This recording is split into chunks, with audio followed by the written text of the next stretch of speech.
the process of pursuing the Olympics for me was like far more transformative in my life than the actual winning the 2 gold medals. When we have a goal, we think of it as this very objective thing. Like, I want to go to the Olympics, or I want to get straight A's, or I want to make the varsity lacrosse team, or whatever it is. But actually, there's an entire secondary process, which is, who do I need to become in order to achieve that? Like, what are the character traits I need to build? What are the skills I need to build as a human being? Like, do I need to be more disciplined? Do I need to be more courageous? Do I need to be more accountable? Do I need to be more honest? The most fulfilling goals are when you come out the other side, not just having achieved, going to the Olympics, but becoming the person that you did along the way.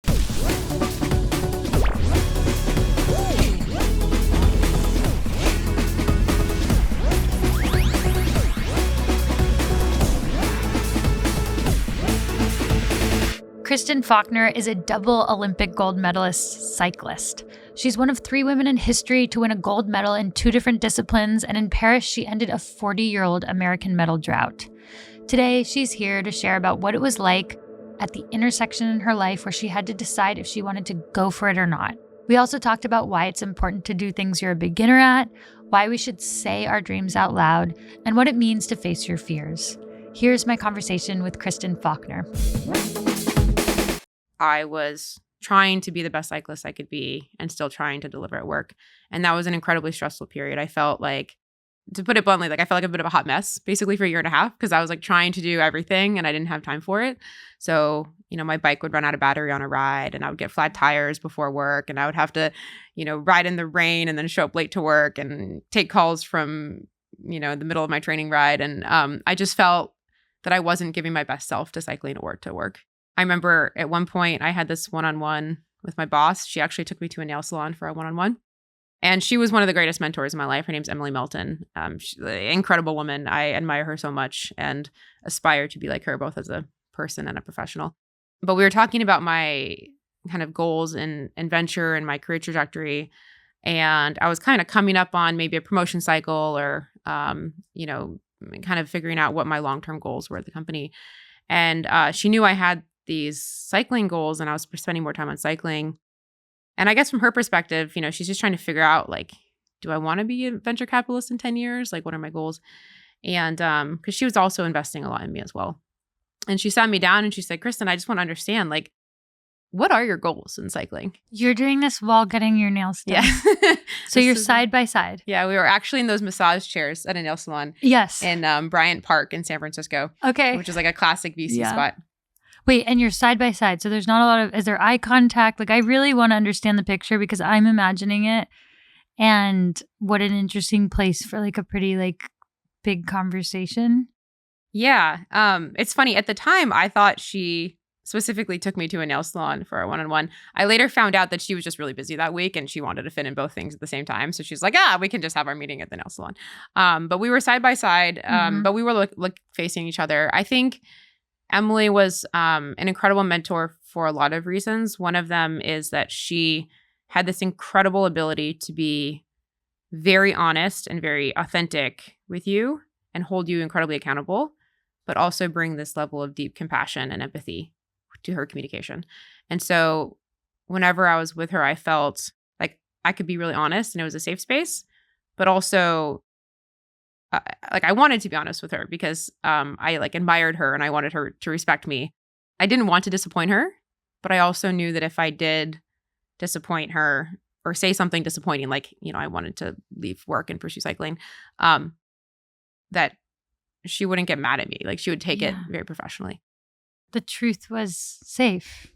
It was hard, but it was safe. Yeah. Yeah. And I think, I remember I had friends who were like, why do you post your Strava rides every day? Like, she's going to see how much you're cycling. Like, why do you want your bosses to see that you're riding 2.5 hours every morning? And they're like, you should never let your bosses see that you're riding that much. And I remember one time I took a ride in the middle of the day because I showed up to work, I think at 6 a.m. and worked for a few hours and then rode during lunch.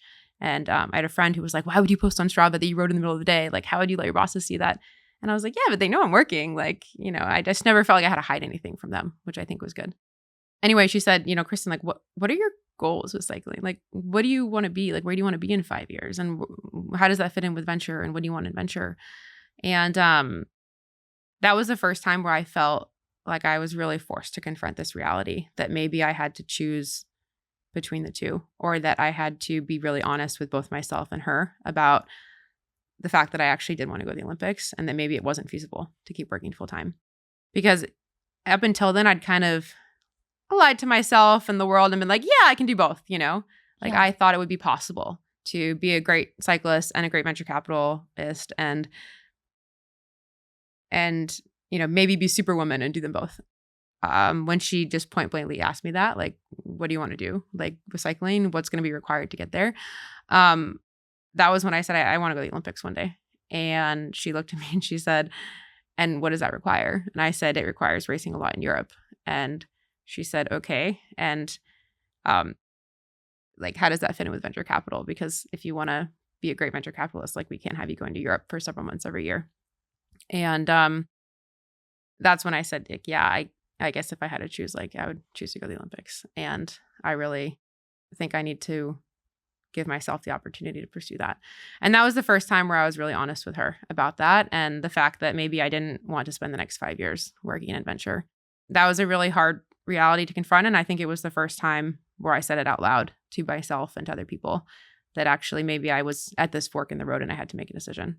So I think I actually owe a lot to her for forcing me to confront a reality that I think I was avoiding for a long time. Right. Yeah, just asking you the question directly. You were able to say it in the room. Like you knew in that meeting, that nail salon meeting, you were able to say it right there what you wanted.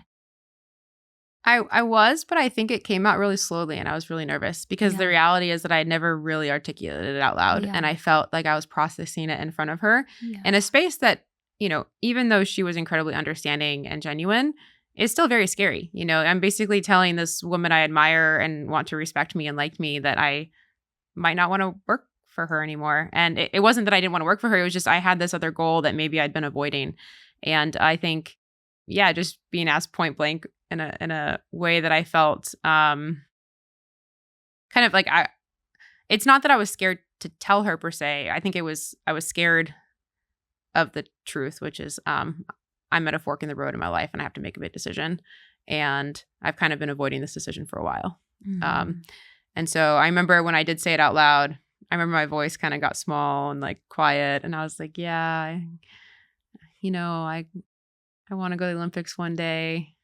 I don't really know if it's possible, but it's my goal, and we'll see. And I think I kind of, shied around it a little bit. But that was kind of the start of me being a lot more open about it and confronting it and being very realistic with her about what was required and what I wanted to get there.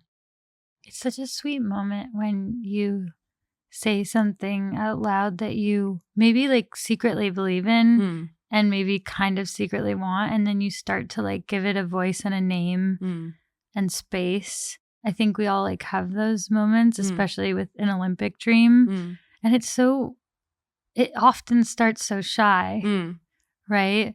Yeah. Because it starts as an idea, right? It's not like you do it and then you say you wanted it. Like you have to start somewhere.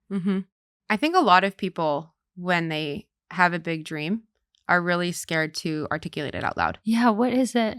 I think maybe we're scared that it's too ambitious or that people will secretly think like, oh, maybe she's arrogant that she thinks she can achieve that. Or, secretly think, oh, she has this dream that's too big for her, know? And I remember when I first moved to California in 2018, I got a new cycling coach and he asked me, what are your goals with cycling? And this was when I was still like a very novice cyclist. I'd been cycling for a year. Like I'd learned how to clip into pedals a year before. And in my head, I knew I wanted to go to the Olympics one day.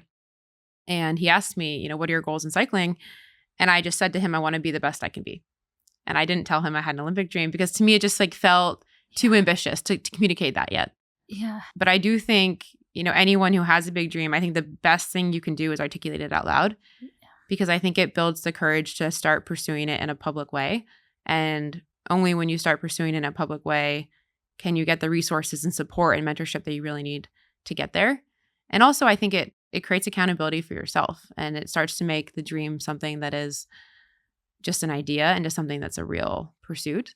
And it forces you to take action on it.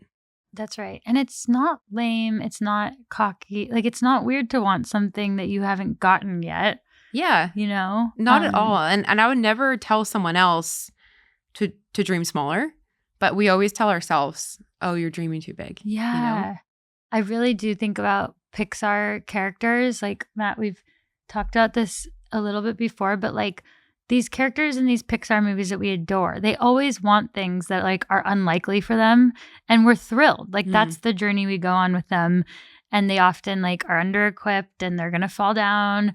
But we're rooting for them. And we don't like give ourselves that benefit always. And I think I was like that early on too. And now I'm not as much like that. Like that it's not as hard for me to like say something that, but I do call myself sometimes when I want things. I texted my producer Matt yesterday. I said I'm a little fucker because I like want some things now, but I'm like acting like it's like mischievous or weird to like want these things. So I'm not as shy in the same way, but I still have some sort of like caveated, like it's not as direct as it could be.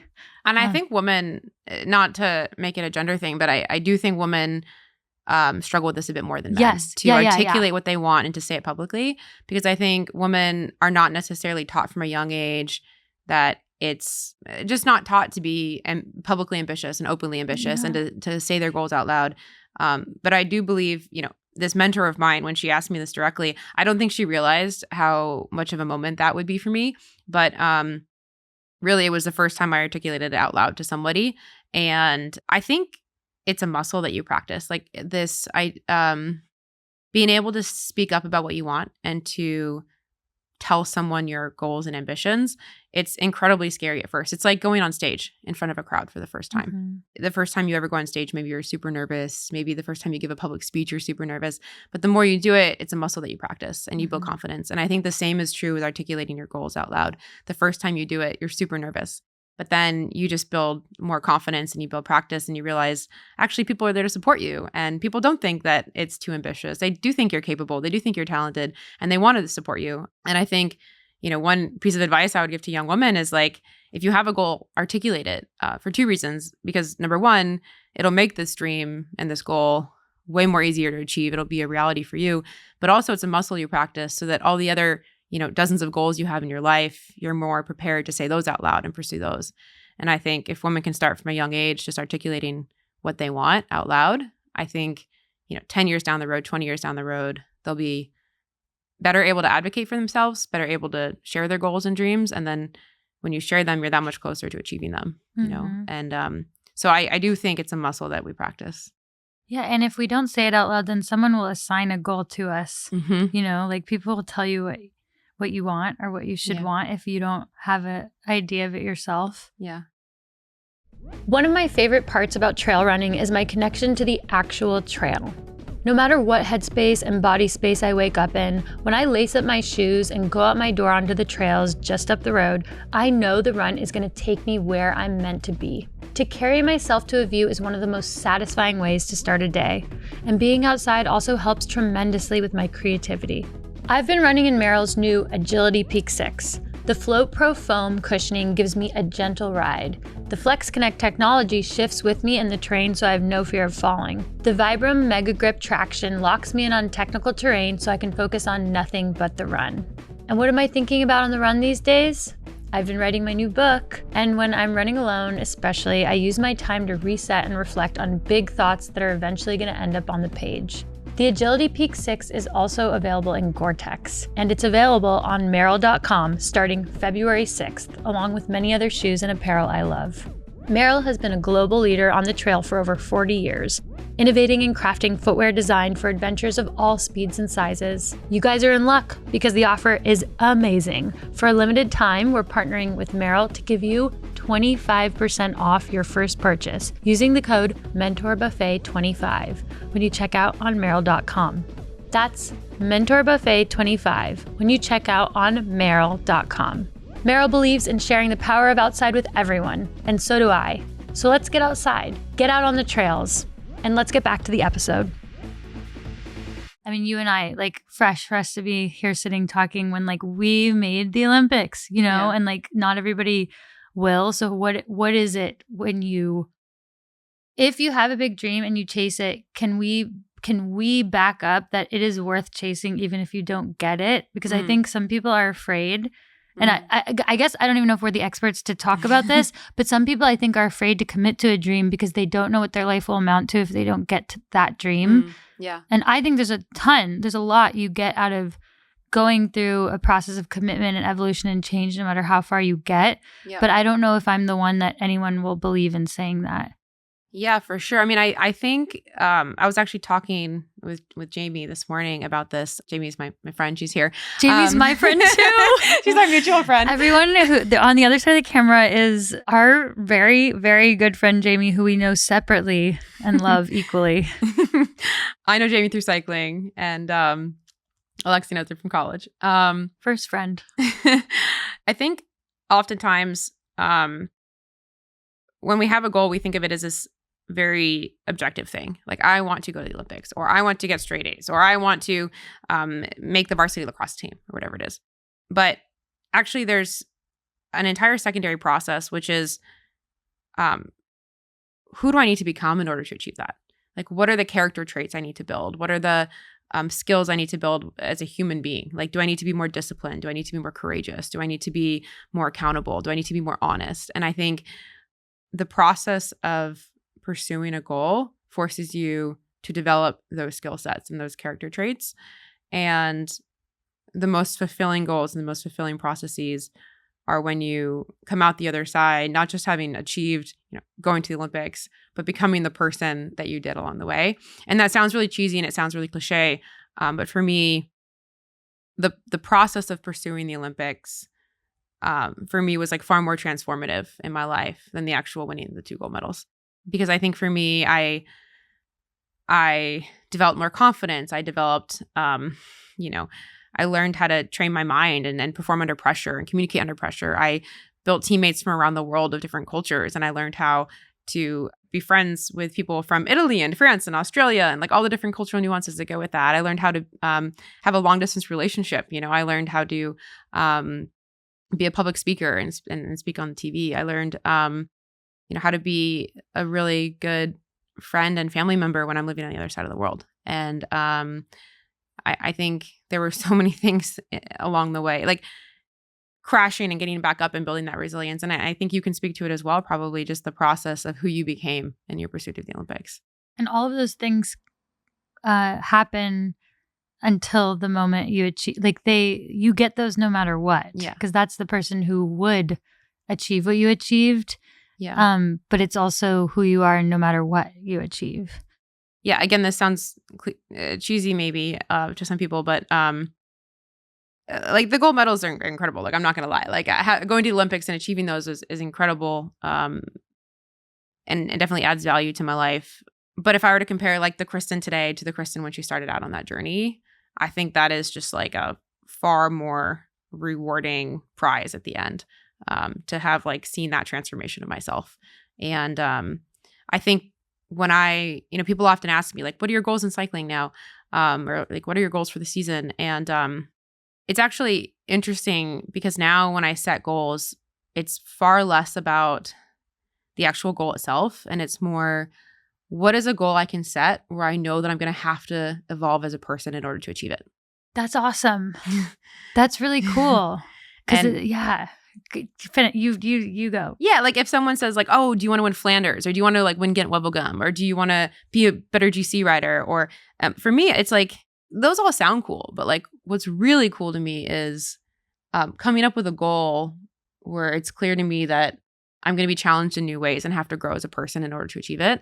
Because I just find that will be far more fulfilling and far more inspiring and far more exciting. And if it's just a goal that I can achieve by doing the same thing I've always done, it's just less meaningful to me. It doesn't mean as much. As I think about, what are my goals for the next 5 years or 10 years or even 1 year, I want to set goals where I'm going to be challenged in new ways and inspired in new ways that I'm forced to grow, not just as a cyclist, but as a human being. Yeah. People who play video games want to get to the next level and they know it will be harder, but they don't want to stay on level 1 forever. So it's not like it makes sense to me that we should want new challenges. Yeah. But it is a really cool way to word it and to put it, because most people, if you said like opt for the like out of the box most difficult thing that you might be able to do if you work really hard and go through the evolution, versus like opt for the like low hanging fruit that's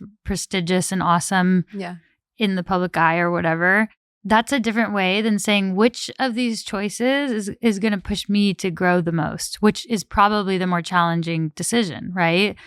And to celebrate it, not to like it's going to be hard, but I really want it, not to create a punishment out of the challenge, but to actually make the reward.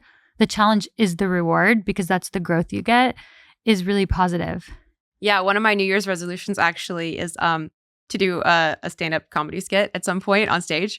And it's because one of my best friends, she's engaged to a comedian, and he got her to do it. And by the way, like I don't necessarily think I'm that funny. Like I'm not like, great on stage. But that's exactly why I want to do it, is because I feel that it would make me so nervous, and like it's something I don't have a lot of confidence around right now, just like getting up on stage and cracking jokes. But I'm like, wow, that is a challenge that if I'm able to do that, I will build skills in that process and come out the other side so much better. And so it's just a fun goal where it's like, I know that in order to do that, I will have to build skills that I want for the rest of my life. Yeah. And I promised her that I would do a stand-up skit if she did it the same night.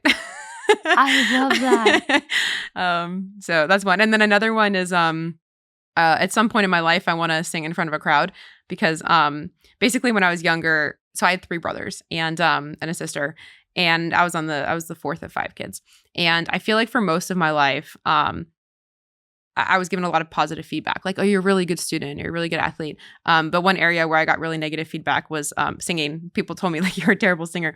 And so I feel like at some point in my life, I need to like overcome that insecurity and be like, you know what, I'm just going to do it. I'm going to sing in front of people, because it's not just about singing. It's about telling myself like I can do something that's scary. I can do something that I feel like I'm not good at and do it in a public way, and kind of get over that that like fear of what people will think. Yeah. And that it's a skill like any other, and you have a voice. Yeah. Right. I feel like that's almost similar to people who have never played sports or like been in a gym and they don't have like a body awareness, but like they could like navigate that craft and like come out the other side as someone who like has a grasp over their like mind body connection. And I'm sure with singing, there is like a level of like discipline that you could apply to it to give yourself the chance to like do it in a way that is like adept. I just need to be good enough, I don't need to be great. I just need to be good enough that like my friends will be there and they'll clap for me and it'll be done, I do think that these are the kinds of goals that are fun to set for ourselves, where it's not just about singing on stage. It's not just about doing a comedy show. It's about like, who do I want to become, and what are some fun goals that I can set that will help me become the person I want to be. Yeah. Pick the things that you're not good at. Yeah. That you could reasonably pursue. Yeah. And those are the things you're going to get the most out of. Yeah. That is such an interesting thing for a gold medalist to say, to be honest, because no, that's really cool. Cause that's that range mentality that you talked about too, of like, you have this beautiful dynamic of like both championing focus on things that you're passionate about and you specifically want to go after, and also leaving room in your life to develop those like otherworldly skills and like invisible muscles and that can best be tackled by doing things you're not good at or intimidated by. Yeah. And I think it's interesting because so when I started cycling, I had this beginner's mindset. Like I was open to being the worst on the team. I had no problem. I was a beginner. So if I was the slowest, if I was the worst, if I looked the dorkiest in my helmet that was crooked, like it didn't matter because I was the new girl. So it was kind of expected. But I think what happens when you become really great at something over time is you start getting used to being great at it, and you kind of you get more embarrassed when you're no longer an expert. And so if I were to go and be bad at something in cycling, it would be like doubly embarrassing because everyone expects me to be the best and I expect myself to be the best. And so I actually think when you become an expert at something, you actually have to force yourself to put yourself in situations where you are a beginner again. Otherwise, you forget that muscle of how do I be comfortable being a beginner? How do I be comfortable asking questions? How do I be comfortable failing again? And I think one of the traps that a lot of elite performers run into is they are constantly in the pressure cooker of performing better than their last performance. And if they're constantly getting better or they're winning gold medals, then you start to think like, how can I be better than my last performance? And you're almost afraid of failing because you haven't failed in a long time. And so I think if you can intentionally put yourself in novel, new situations where you're not an expert, I think you practice that muscle and you kind of reconnect with that beginner's mindset that you can take, with you wherever you are. And just remember what it's like to be in a situation where you don't have the answers, and that's okay. Mm-hmm. And I think, in races still, there's situations where like I don't have the answers, but I'm confident I can figure it out because I've done that a lot. But that in and of itself was a muscle, just like trusting that you're in a new situation. You don't know the answers, but you'll figure it out. And I think the more you can put yourself in situations like that, the more confidence you'll have navigating new things. There are a lot of athletes that forget the muscle that grows and changes, that used to grow and change like exponentially when you were newer. And then it's like, it's harder to make these gains unless you keep that muscle really, really strong that is open to adaptation and change. I have a running coach for the first time in 7 years. And for the first time in a long time, I have a goal in mind. I want to run a personal best in the marathon. I have the Greek record in the 10K and I want it in the marathon too. Training on this level takes thoughtfulness, patience, and especially recovery because I'm balancing so much in my big, busy life. Therabody is my teammate in recovery. It's essential to the consistency that's helping me get closer to my goals, which I've begun saying out loud. I've relied on Therabody for years, and I especially love how their products combine multiple therapies into one device. The JetBoots Pro Plus combine compression, vibration, and LED. The Theragun Mini Plus, it's so portable I don't go anywhere without it. It does massage and heat. These are science-backed devices that actually work. They've done wonders for me. Therabody is part of my daily routine, morning, night, and wherever else I feel like it. If recovery is something you should be taking more seriously, visit therabody.com and use code MENTORBUFFET at checkout for 15% off one product of your choice. Your body and goals will thank you. Terms and conditions apply. Now it's time to get back to the episode. I grew up in Alaska. I was one of 5 kids. I'm from a really small town. And my parents are entrepreneurs. They bought this kind of rundown hotel restaurant when they were in their late 20s. It was like bankrupt multiple times over. And they basically transformed it into this beautiful resort. And that was kind of their life's work, their passion project over 20, 25 years. And as entrepreneurs, they would come home every night at dinner and I would hear them talking about, the chef quit today. We have to hire a new chef. We have to fill someone in, or the hotel, needs new rooms. We need to build new rooms, or, we want to add a gift shop. And I just feel that every single night they were problem solving, and they were kind of doing it. I'd overhear them talking about the business, and all the time I heard them confronting problems they hadn't faced before. And how do you open a gift shop? How do you open a coffee shop? And how do we renovate the restaurant? And I think I grew up watching my parents take on new challenges that they didn't have the answers to and just tackle them. And I saw them do that repeatedly. And I think being exposed to that from a young age, it never really dawned on me that tackling something new was intimidating or hard because I saw them do it all the time. And for me, growing up, I always had this idea in my head that if you're confronted with a challenge, you'll figure it out. You'll find a way to figure it out. And because that's what I'd see my parents do over and over. And so I think I was not scared of trying something new or tackling a new problem because I just witnessed them doing it all the time. And so I never really felt that nervous being a beginner at something. And then the second thing is I think I was the 4th of 5 kids. And so I had 3 brothers, an older sister.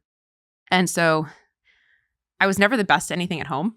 And so I kind of got comfortable being the one that was always playing catch up. My brothers could shoot perfect swishes into the basketball hoop at home, and I would, practice and practice trying to be as good as them. But I think because I was never the best at home, I got comfortable, I guess, not being the best at things when I started.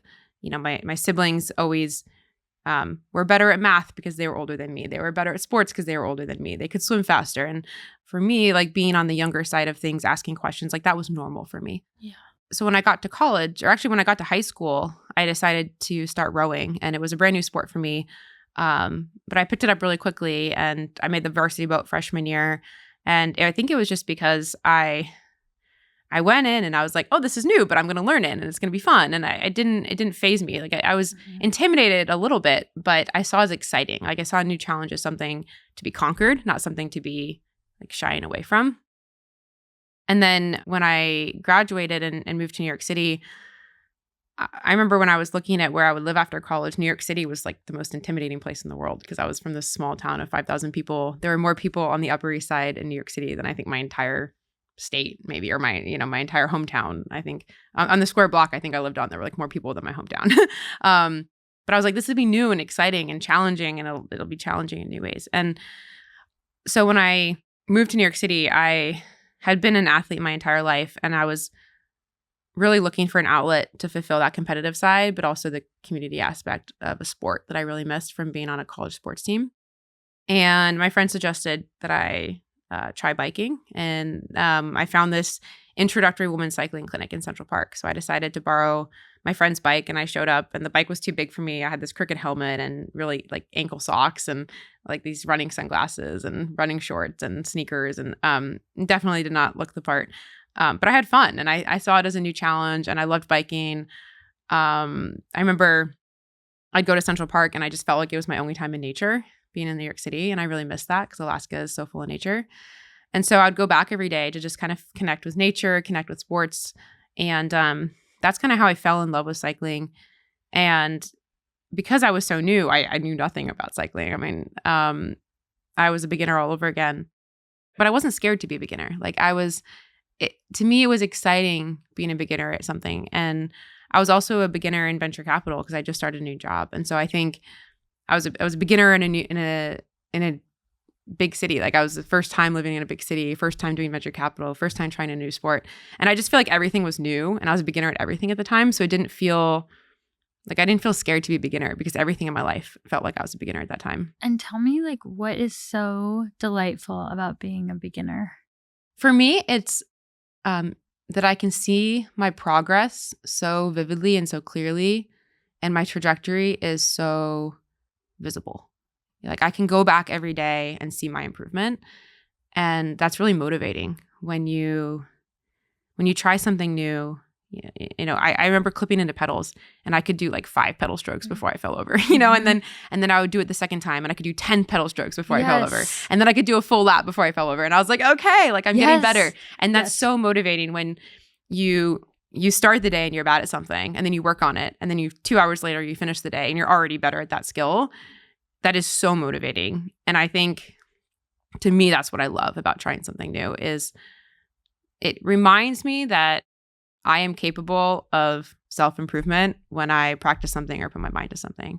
And I think it's partially about developing that skill, but partially about reminding myself, like, if you want to do something, if you want to be good at something, all you have to do is just practice and try. Mm-hmm. And it makes it it makes it seem very possible. It makes anything seem possible. And there's a promise when you're a beginner at something that is like a skill that you will have self-improvement, and you delight and value self-improvement. Yeah. Like I think it comes down to a fundamental North Star belief of yours that self-improvement is positive and feels good and is something you want. And that is really, simple, but a lot of people champion being the best or results over self-improvement. And it is really cool to hear you just really value that as its own pillar of your life. Yeah, I think so. I think for me, it's probably one of the most fun and exciting and rewarding things in my life, is like even with cycling, like I'm very competitive and I like winning, but that's not why I get fulfillment from it. I think what I get fulfillment from is feeling like I can set a goal, work on it, and achieve it, or that I'm constantly growing or getting better at something. That to me is exciting. And if I were just going and winning races every week but not growing as a person, I would get really bored and I'd probably stop enjoying it. And I think that's why for me right now, when I'm starting to set my goals for the season or for the next few years, I'm trying to set goals where there's like growth in the process. Because for me, I actually think for a lot of people it is about winning. You know, like they just want to win, and they're like, I'll win at all costs. I want to beat the next person. I want to be the best. But you can't guarantee that. You can't guarantee it. It's not in your control. And it's also not, I mean, it's actually not what motivates me. And I don't know if that's different from other athletes, but for me, it's actually not about winning. Like winning is fun and it's a fun part of the process. But I'm not a competitive athlete because I love winning. I'm actually a competitive athlete because I love the process of constantly trying to be better. Mm-hmm. And I think being competitive and having results every time you race it's an easy feedback cycle to like kind of know if you're improving. It's not a clear feedback cycle. It's not if you improve, you will win. You know, there's not necessarily a line there. But I do think every single time you don't win a race, you can look and be like, why did I not win? What are the skills I need to improve? And so there is this feedback cycle. And I think competitive outlets can give you like that feedback cycle. But I don't think you have to be in competitive environments to get that feedback cycle either. You can't always control whether you win or not, but you can always improve. Yes. And it probably isn't always like linear. It's not even always physical. I'm sure there's, as with every sport, there's like a million elements that you can improve upon. Your mental game, your routines, your relationship to losing. Like there's so many ways to promise yourself that I will always keep improving, which is like a wonderful way to live a life, you know? Yeah. The other thing is I think when you focus on improving, you're much more focused on the process. And I find it's kind of ironic, but like the way to win is actually to focus on the process usually. But a lot of people become so obsessed with the result, they kind of forget to pour all their energy into the process. You know, they think about winning, but they spend a lot more time thinking about that than, you know, practicing the descent 12 times so you can improve your descending, and, you know, improving your 5-minute power so that you can, you know, do better on the climbs, or like whatever skill it is you need to get there. And I actually think in my run up to the Olympics, I was pretty new to track cycling. It was a very new sport for me. And I really had to focus on the process every single day in order to improve. And I think going through that kind of reminded me how to do that in road racing as well. Because I think in road racing, I had gotten to a point in my career where I was no longer a novice. I was no longer just improving every day. And I think I started to become very results oriented. And I started just thinking about winning races. And when I dove back into a track cycling, which is like a new sport within cycling, I had to go back and be like, here are the 100 skills I need to improve on. Right. And it became much more process focused. And I was like, oh, wow, I actually haven't done this in a while with road racing. You know, I haven't been focusing enough on the skills I need to acquire because I feel like my skills had gotten to a point where like the improvement was slower. And so I think whenever you become a beginner again at something, it like reminds you how to focus on the process and how to emphasize the process. And I think we lose that sometimes when we become good at something because we only start to focus on the results. Is the beginner mindset helpful to you at the Olympics? 100%. Tell me about that. Well, so my Olympic experience was actually very unique in a lot of ways. And the first is that, so I went for 2 different disciplines. I went for track cycling and road cycling. But for road cycling, I actually didn't initially qualify for the Olympics. So I was a backup. And then the person who qualified basically pulled out and I was given a spot. But then Team USA actually didn't want me to race in the road race because they thought I would be tired for a track race. And they said, we have very low medal chances in that race. We'd rather have you just focus on track. And so when I showed up in Paris, I actually hadn't decided yet if I was going to even compete in the road race. And so I basically decided the night before that I was going to race that event. And I don't know how many athletes who basically decide the night before their race at the Olympics that they're going to do it. I think a lot of athletes go to the Olympics and they have this like tremendous pressure on their shoulders because they've been, you know, preparing for years for this event. And for me, like I went to the Olympics and I was like, I don't even know if I'm going to do this event. Like I will decide, I will figure it out. And then when I decided to do the event, very few people believed that I would succeed in the road race. And I was this underdog. America hadn't medaled in the event in 40 years. No one expected me to do well. And so I actually didn't really have any pressure on my shoulders going into the event. And I think being the underdog actually really helped me. And I kind of went into it and I was like, well, I'm the underdog. I'm a beginner at the Olympics. This is my first Olympics. No one expects me to do well. And so I remember just like over preparing so much. I like studied the course in excruciating detail, came up with this plan, and came up with a strategy for how I might win the race, came up with a plan A, a plan B. And I remember feeling like I had to like learn extra or like do a bit more work than everyone because I hadn't initially qualified. No one expected me to do well. But then I also didn't have this pressure on my shoulders that a lot of athletes feel. And so I remember before the Olympics, someone said to me, they said, look, just like go have fun. Like take in the crowds. The Olympic experience is so incredible. So many people go in and they're so focused on their event and they have all this pressure. They just forget to take in the crowds and take in the view or like taking the experience. And I remember going to be like, well, no one expects me to do well. So I'm just going to like take in the experience and enjoy it. And that's what I did for the road race. And so I had all this preparation that I'd done, but then I also was able to just like enjoy it. And I think that's why I ended up doing so well in the road race is because like mentally I was really fresh, even though I'd prepared, I didn't have this pressure. But then what's interesting is the track race, it was a total opposite experience and they were only 48 hours apart. So in the track race, Team USA had won a medal in Rio. They'd won a medal in Tokyo. It was a 4-person event and my 3 teammates had all won a medal in Tokyo. And so I was the only member on this team that hadn't been at the Olympics and won a medal in this event before. And I felt like if we didn't earn a medal, it'd be my fault. And like I had only learned the sport like a year before. So there's just tremendous pressure on my shoulders. I was the weakest link. And so I went from one event as the underdog where no one believed in me, didn't even know if I was going to do it, to 48 hours later, like being the weakest link in this team that was expected to medal and feeling like the weight of the world on my shoulders. And I think having to toggle between those two mindsets, that in and of itself, I think was the majority of my preparation for the Olympics. It wasn't physical. It wasn't the 5-minute power. It wasn't the 20-minute power. It wasn't even studying the course or preparing my track starts. Like my preparation for the Olympics, I would say, was primarily mental. Like how do I balance these two incredibly different mindsets for these very different events that are only 48 hours apart? Like how do I compartmentalize one and then the other one and like enter an entirely different headspace? And so I think maybe I had a beginner's mindset towards that, which is like, I've never been in this situation before. I've never had to toggle these two mindsets.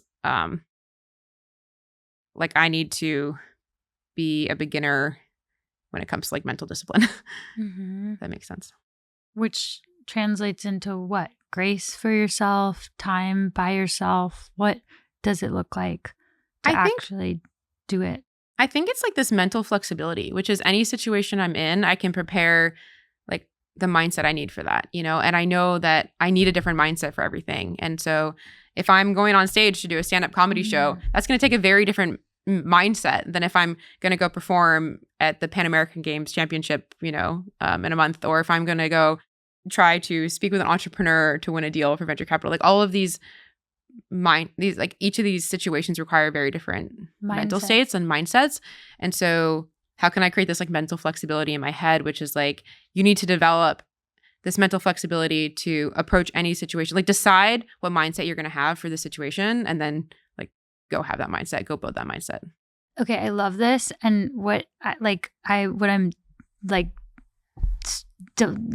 dying to do right now is to like talk about like what is mindset, because when I think about like, you're going to have a different mindset for going and doing stand-up, going and being the like freshman no one expects on the road to the, you know, what is mindset to you? Like what thoughts do we allow to enter into our headspace and where do we direct our thoughts when they come in?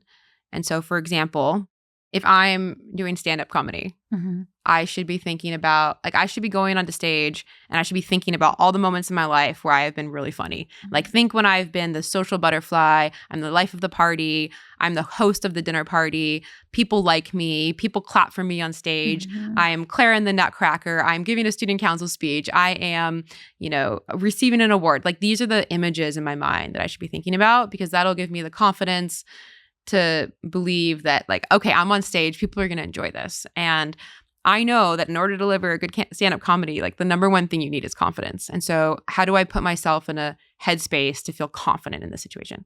I think that's very different from if I am doing a 20-minute effort on the road and I'm doing my all-out effort. It's actually the opposite. Like, I want to focus on my breathing. I don't want to be thinking about external people. I don't want to be thinking about expectations of people. Like, I don't want to be thinking about, like, my best friends and parties and having a fun social life. Like, that's not what I want to be thinking about when I'm in the middle of a painful 20-minute effort. Like, what I want to be thinking about in that moment is, like, what does that gold medal look like at the end of this? And how, like, I need to reconnect with my body. I need to go inward. I need to forget the people in my life. I need to forget the expectations. I need to forget, like, the luxuries in life, because, like, in that moment when you're doing, like, a really hard effort, like, you don't really want to be thinking about, like, soft things and comfortable things. You want to be thinking, like, I am tough, or you want to be thinking about, like, the reward at the end, or you want to be thinking about your breathing and connecting with your body and feeling the effort so that you can pace it correctly. And so I think in any situation in life, for me, I often think, like, what is the mindset that's going to help me excel? Is going to help me excel at this, and how do I prepare myself so that I can get into that mindset to perform at my best in this situation? Some situations we need discipline. Some, if I have a race the next morning and all my friends are going out to a party the night before, like, I should not be thinking about all the times when I'm the life of the party. Like, I should be thinking about the race the following morning and the discipline and all of the hard work I've put into this race, And so in different situations in life, we need to have different mindsets. We need to have different thoughts that we allow to enter to our head. And, sometimes thoughts enter our head and we need to just, like, let them go.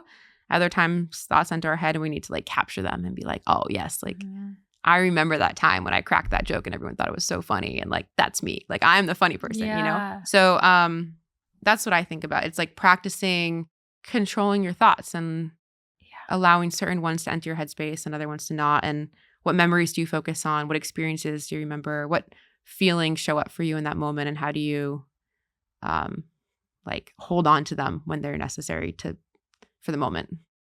That's so awesome. That was so helpful and so clear. That was so cool to hear you articulate that. I mean, I imagine you have had similar experiences too with your... Yeah, but I've never thought about mindset. Like, I've never tried to define, like, I think not knowing that I have really, really intense ADD, but having adapted. Like, I made adaptations in college before having diagnosis, but I adapted because I was struggling and just figured things out. Like, with mindset, I think I have done it very well, but I've never talked about it. And I've never been able to, like, define it.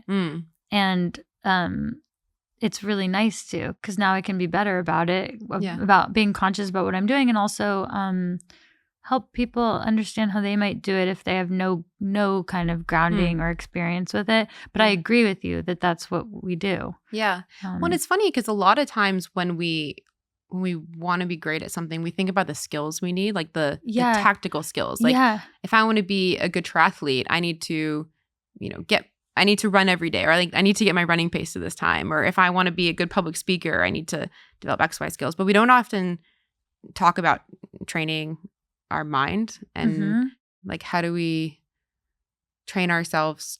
Like, how do we train mental state? Like, how do we train ourselves to like toggle between whatever mindset we need for a given moment? Yeah. And yet that, I think, is one of the most valuable skills to executing any goal or to achieving anything. And I think it's one of the differences between being good at something and being a champion. Like, like any champion I know is, like, they are so good at getting themselves into the headspace they need for that moment. Yeah. And also that it's, like, positive and good to have to be able to go into, I'm kind of imagining the, like, dome in Vegas and, like, surrounding yourself with like when you're the life of the party, it's like, yes, this is like you and you're hosting and the music and the light, and it's a different color than it would be if you're like in the 20-minute hard ride where like, I don't know, I'm feeling cooler color, like I'm feeling sharp edges, I'm feeling different music, like, but you are the same. It's a different expression of you. And I think there can be a lot of like focus right now on like, just be you wherever you are. And it's like, yeah, but you can take different shades and you can focus your energy and attention on being like a very concentrated one color of your own rainbow. And to kind of just talk about it and say like, that's still authentic is also really helpful, because I do think there's a big focus on like, be yourself all the time and authenticity. And it's like, this is not inauthentic. This is just focused, effective, and lets you really express the full, like, you know, the orange of all orange, if that's the one, you know, if that's the moment you're in, you know? Absolutely. I mean, humans are multifaceted, and it's not like all of us are pegged to one emotion all the time. You know, like if you have a friend that's coming to you and they're having like a really bad day, like that is a time for you to be empathetic and vulnerable and to be like really caring about another person's emotions. If you're like in the middle of the race and you're like trying to beat someone, like you should not be thinking about like, oh, what are their emotions are going to be if they lose this race? Like, I feel for them. Like that's like not the moment to be empathetic, you know? Like if you're trying to beat someone, like you're not trying to think about like controlling their emotions if they lose, right? It's not like inauthentic to bring different mindsets or elements of your personality to different situations. Yeah, I love it. If anything, I think it's more authentic because you have all of these different parts of yourself, and everyone has different strengths and weaknesses and skill sets. You know, some are really empathetic, some are really intense, some are really focused, and being able to like lean on each of those parts of yourself and be flexible with them in different situations, I think is like one of the most beautiful aspects of being human. Like that is what makes us human, you know, like that's why we're not robots. I love this. I really, really, really love this. And it feels very like, just like I'm going to chew on it for a long time. And I think it's like, I think it's so rad and awesome. And it also helps me understand, like, I have like on Spotify, like even I have my writing playlist, and it's like so downtrodden. And I do not listen to it unless I'm writing, because it's like Pavlov's dog. Like that is what you're doing right now. But it's like, it is a different side to me than the one that says track, the one that says like the name of a movie I'm writing. Like I have these musical cues for myself. Yeah, it's very cool to like, you know, just talk to you about it. So yeah, this is rad. Was there any like conflict with chasing your big Olympic dream? There were a lot of people who didn't think I could achieve it. And there were also people who tried to convince me not to do it. And then there was also the demons in my own head, which were telling me, maybe you shouldn't do this. The people who knew me really closely kind of know, like, when Kristen sets her mind to something, like, she'll do it. But still, I'd only picked up cycling a few years before. And so to say I want to go to the Olympics, my friends were like, okay, but like, this is cool, but like, should you really leave your job? And I think, you know, most people were supportive, but there was this man on a group ride that I went to, and he was a bit of a cycling mentor. And I remember telling him I was wanting to quit my job to be a professional cyclist. And he'd known some professional cyclists before. And he's like, you know, honestly, I don't think that's a good idea. Like, you have this amazing job. Cycling professionally is not what it's all chalked up to be. You know, you're going to be living in cheap hotels with roommates who snore. You're going to be traveling, living out of a suitcase. You're going to miss your home. You're going to be training in the rain all the time. Like, there's not much money in it. It's like not prestigious here in the US. You have this like incredible job, and incredible career. Like, I think you should stay in your job, and just like have fun on your bike. But like, being a professional cyclist is not all it is chalked up to be, and I don't think you're going to enjoy it as much as you think you will. I remember hearing that, and on one hand, I was like, oh wow, this person is way more connected to the professional road racing scene than I am. And so maybe I should trust their expertise over mine. But then there's other part of me that said, they have no idea how passionate I am about this. Like, they can't feel what I feel every time I'm on a bike.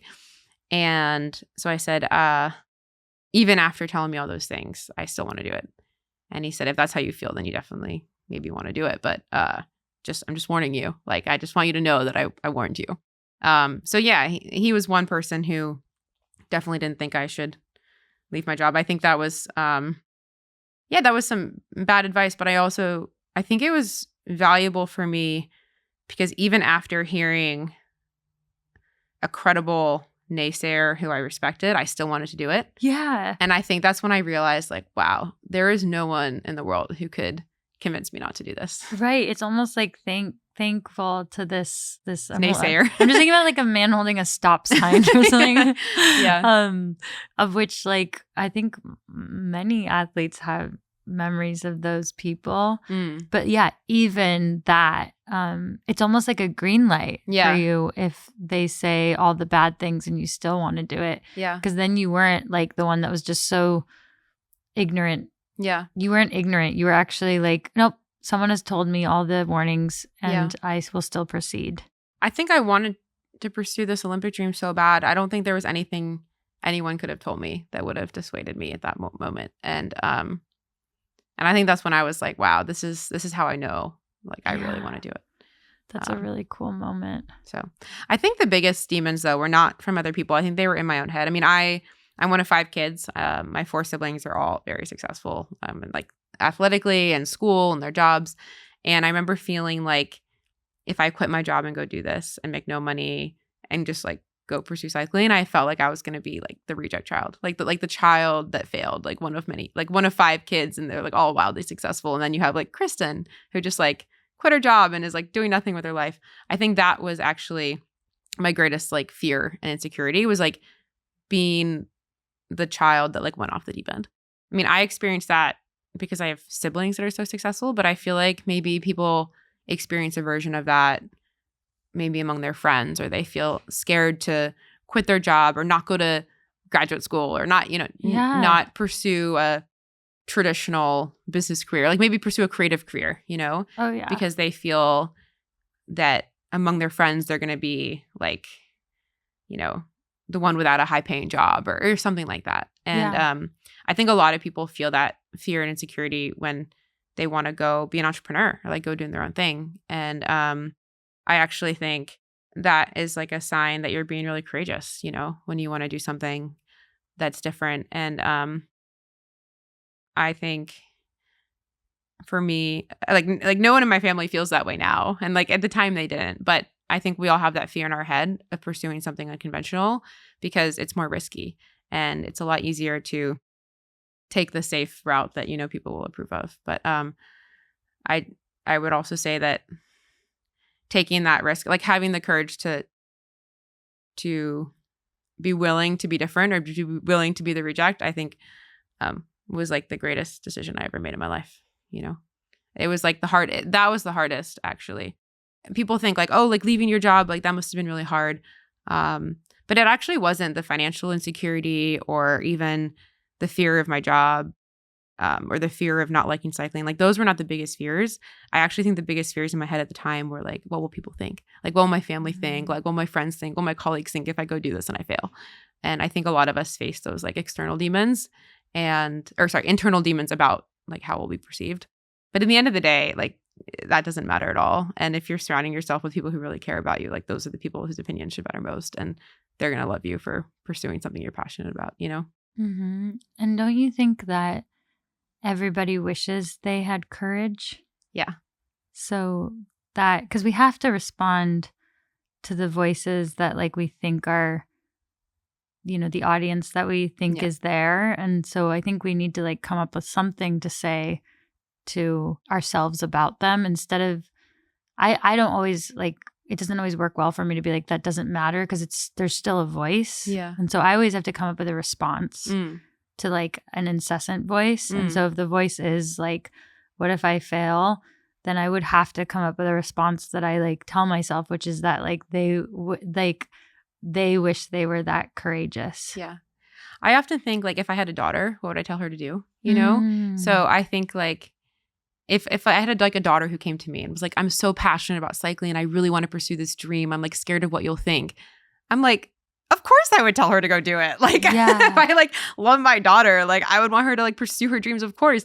And so whenever I'm hard on myself or I worry about what other people think, I always just come back to like, what would I tell my daughter to do? Wow. And then I feel like so much more courage and willingness to pursue it because I'm like, oh, and then I realize I like really need to honor that person, you know? Or like, what would the 80-year-old version of Kristen be telling myself? Like, if I'm 80 years old on my deathbed, like, what will I wish I had told myself then? But like, I feel like my greatest clarity comes from those two things. Like, what would the 80-year-old version of myself tell me? But also, if I had a daughter, like, what would I tell her to do? Yeah. My therapist like made me do a thing where she was like, pretend like you're the older you and the younger you when like the present you is not, you know, is like not whatever, not able to like make moves on anything. And it is like, it's the same thing, but it's as if you're the mom and the kid. Yeah.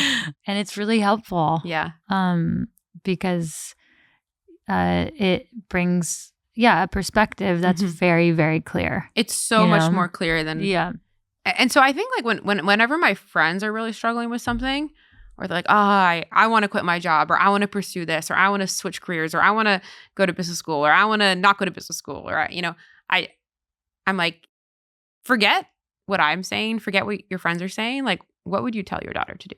Like, what? And I feel like people come with this like intense clarity when they're asked that question. And it's funny because life can like feel so confusing sometimes. And then you just ask them that question and suddenly it becomes so clear. So clear. To like everyone. And I feel like that's when you like really get in touch with yourself and your real values, because like who's going to tell their child like the wrong thing? You know, like no one's going to wish ill upon their child. No one's going to like everyone just like wants what's best for that. And so I feel like, whenever I need moments of clarity, like that's where I go to. That's awesome. That's a very, you could go to it for all the time. Yeah. You know, I think like any life question, any life struggle, you know, sometimes even when I'm like, oh my gosh, like I had this really embarrassing moment. Like I'm so embarrassed. Everyone's going to like think I'm a weirdo. Like, I don't know. I was picking a wedgie in public. I don't know, like something silly, you know, I'm just like, oh, like if it were my daughter, I'd tell her it's fine. Like, just forget it. Like move on. Like no one cares, you know? And I'd be like, oh, okay, I'm just going to tell myself that. And then it's just like easier to move forward, you know? That's such a healthy dialogue to have with yourself. Yeah. That like that. Yeah. It's really, that's very adorable. And things become adorable when you're talking to your daughter. Yeah. Yeah. If you're enjoying Mentor Buffet, follow Voicing Change for more inspirational and truly life-affirming content from shows like Soul Boom, The Proof, Feel Better, Live More, and the Rich Roll podcast. Just go to voicingchange.media. That's voicingchange.media for a beautiful selection of productive and positive shows.